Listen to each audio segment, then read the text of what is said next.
అనలేం. ప్రభుత్వాలే చేసుకుంటే సంబరాలు. అప్పుడుకి ఇప్పటికి తేడా ఏంటంటే ప్రభుత్వం ఇప్పుడు సంబరం చేద్దాం అనుకుంది, భగవంతుడు ఆపాడు. ఒకటి వర్షం కారణంగా ఆగింది. రెండో రోజున అహ్మదాబాద్ ప్రమాదం కారణంగా టోటల్గా ఆపేశారు. అదే సందర్భంలో అప్పుడు జగన్ అసలు అట్లాంటి ప్లానింగ్ కూడా చేయలేదు. లోకల్ ఎమ్మెల్యేలు ఎవరో కాస్త స్టేట్మెంట్లు ఇచ్చారు కానీ అది కూడా ఈవెన్ రాష్ట్ర వ్యాప్తంగా హడావిడి కూడా చేసుకోలేడు. సజ్జల రామకృష్ణారెడ్డి అట్లాంటి వాళ్ళు కేక్ కట్ చేసినట్టున్నారు. కనీసం జగన్ కూడా పెట్టారు లేదో తెలియదు. అది అంటే నాకు తెలిసి వైసీపీలో చేసేది జగన్ పుట్టినరోజుకే భారీగా కేక్ కట్ చేస్తారు. ఈ ఏడాదికి పాలన కట్ చేశారు లేదని నాకు ఐడియా లేదు. చేయలేదు. అదే చెప్పేది, సజ్జల చేత కట్ చేయించుకున్నారు.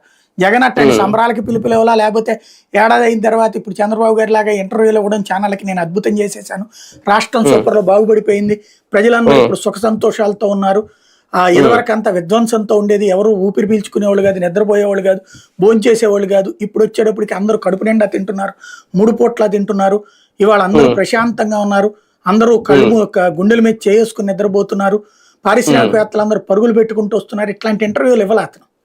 5 ఏళ్లలో ఎప్పుడు ఇవ్వలేదు అతను. ఈయన ఏ ఏడాదికి ఆ ఏడాది ఇస్తారు. ప్లస్ అతను హడావిళ్ళు చేసుకోలేదు జరిగిపోతున్నటువంటి పాలనకి సంబంధించి.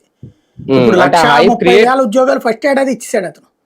భారతదేశ చరిత్రలో 1,36,000 ఉద్యోగాలు ఒక్క ఏడాదిలో ప్రభుత్వ ఉద్యోగాలు ఇచ్చినోడు ఎవడూ లేడు. ఇచ్చేసాడు. కానీ అది కూడా చెప్పుకోవడం జాత కాలేదు అనుకోండి అతనికి.